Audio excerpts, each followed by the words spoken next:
नमस्कार दोस्तों, मेरे पौधों की दुनिया में आपका स्वागत है। रोज़ रोज़ बहुत खूबसूरत गार्डन दिखाते रहते हैं। आप देख रहे हैं किरण की बागवानी तो ये है, चल रही है। मगर ये भी एक चीज़ है जो हमें साथ साथ करना होता है। मैं हमेशा आपको लीफ कंपोस्ट, किचन कंपोस्ट के बारे में बताती रहती हूँ और यही मैं यूज़ भी करती हूँ। तो ये देखिए, ये ड्रम के अंदर अभी मैंने दूसरा लॉट डाला है। एक लॉट मैं आपको दिखाती हूँ। ये 3-4 महीने पहले से डला हुआ था उस ड्रम में और वो सूखने के लिए अब मैंने इस पॉलीथीन पे डाला है। और ये 2 दिन के अंदर बहुत अच्छा सूख जाएगा, पाउडरी हो जाएगा। और इसमें जो भी सॉलिड मटेरियल अभी हमें दिख रहा है उसको फिर अलग कर लेंगे, पाउडर को अलग कर लेंगे। बहुत आसानी से हो जाता है।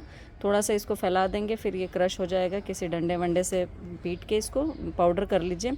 और जो सॉलिड अभी बच गया है, जैसे नारियल के छिलके, गुठली के छिलके, आम की गुठली वगैरह, ये सब थोड़ा टाइम लगता है गलने में। तो उसके लिए अभी हमें थोड़ा सा उसको दोबारा से डाल देते हैं, दूसरे जब दोबारा बनाते हैं तो ये दिखाती हूँ अब दूसरा प्रोसेस। ये देखिए, मैंने अपने गार्डन का पूरा सूखा कचरा, सूखे पत्ते,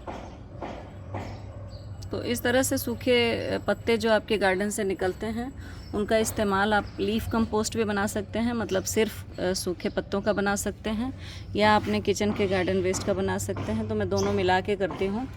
इसमें किचन का डेली का वेस्ट डालते रहते हैं, फिर बीच में एक लेयर इस सूखे पत्तों की डाल देते हैं, फिर कुछ किचन का वेस्ट डालते हैं गीला।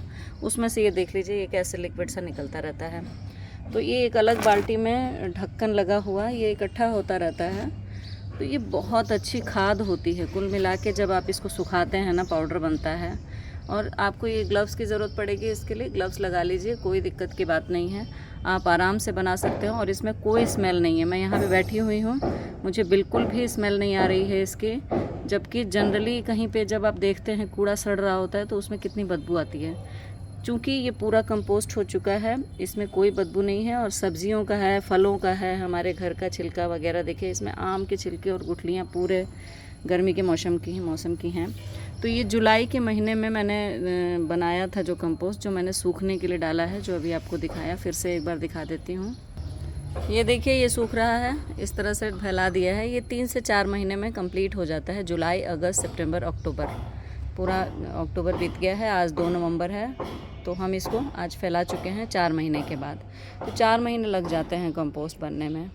तो ऐसी कोई जटिल प्रक्रिया नहीं है, बस आपको दिखाने का मतलब है कि आप इंस्पायर होइए, करिए अपने गार्डन का। मेरा कम से कम 2 साल हो गए हैं, मैंने कूड़े वाले को अपने घर का, किचन का गीला कचरा बिल्कुल भी नहीं दिया है। और वो सब मेरे इस हरी भरी खेत में काम आता है, गार्डन में काम आता है।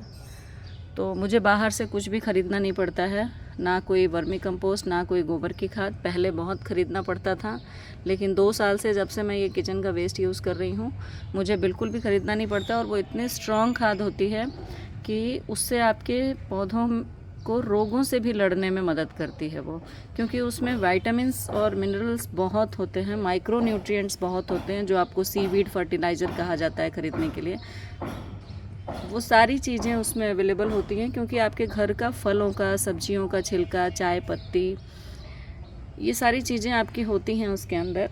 तो बहुत स्ट्रॉन्ग खाद बनती है वो। और थोड़ा सा भी आप एक मुट्ठी भी डालते हैं ना अपने गमले में, बहुत थोड़ी सी, तो भी वो बहुत इफ़ेक्टिव होती है, बहुत अच्छी ग्रोथ देती है आपके पौधों को। तो इंस्पायर होइए, इस तरह से सूखे पत्ते इकट्ठे करिए, फेंकिए मत। एक तो आपका कचरा बाहर नहीं जाता है, सिमट जाता है, फिर ये इस तरह से बन के पाउडर फॉर्म में आ जाता है और वो आपके गमलों में डल जाता है। तो जस्ट इसलिए मैंने ये दिखाया। कोई प्रोसेस कोई बहुत बड़ा नहीं है, बस आपको एक ग्लव्स चाहिए होगा, थोड़ा सा ये सूखे पत्ते एक टोकरी में रख लीजिए, एक बाल्टी वैसे रख लीजिए जिसमें आप किचन का कचरा इकट्ठे करते रहिए, और एक ऐसा ड्रम जिसमें छेद बने हुए हों। ये देखिए, इसमें छेद बने हुए हैं एरेशन के लिए, जिसमें हवा आती जाती रहे, क्योंकि ऑक्सीजन ज़रूरी है अंदर जो जीव पल रहे होते हैं उनके लिए। और वो बहुत सूक्ष्म जीव होते हैं जो आपकी आंखों से दिखते नहीं हैं। और इसमें आपको कहीं कोई, जो मैंने अभी फैलाया है ना, उसमें आपको कहीं कोई कीड़ा मकोड़ा नहीं दिखाई देगा। और इसके अंदर भी आपको कहीं कोई कीड़ा मकोड़ा आपको दिखाई नहीं देगा।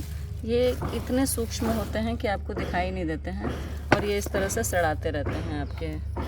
तो जो मैंने डाला है उसके अलावा एक और बाल्टी में था, उसको मैंने अभी पलट के इसमें डाला है। और उसमें फिर ये सूखा कचरा थोड़ा सा ऐसे ऐसे इसके ऊपर डाल देंगे। इससे क्या होगा ना, मक्खी मच्छर जो ऊपर से लग के आपके उसको ख़राब कर सकते हैं वो नहीं लगेंगे। स्मेल तो बिल्कुल भी नहीं आ रही, स्मेल तो अभी ही नहीं आ रही है, तो बाद में भी नहीं आएगी। और इसके ऊपर एक यही वाली टोकरी मैं रख देती हूँ, इसमें थोड़ी हवा आती जाती रहती है। ये बांस की टोकरी है जो हम घरों में मोस्टली यूज़ करते हैं, ये रख देती हूँ इसके ऊपर ढक के, तो इसमें हवा भी आती जाती रहती है। और बस बारिश के दिनों में हमें इसके ऊपर पॉलीथीन या ढक्कन जो भी आपको पॉलीथीन लगाना है वो लगा दीजिए। बाकी मैं इसको हवादार टोकरी से ढकती हूँ बांस की, जिससे कि हवा आती जाती रहे अंदर, और बहुत अच्छी तरह से ये बन जाता है। तो बहुत आसान तरीका है, कंपोस्टिंग कीजिए और अपने पौधों को स्वस्थ और अच्छी खाद दीजिए। अपने पौधों को रोगों से मुक्त रखिए, स्वस्थ रखिए और गार्डनिंग करते रहिए। इन पौधों की तरह ही आपका जीवन हरा भरा रहे। खुश रहिए, प्यार बांटते रहिए लोगों में।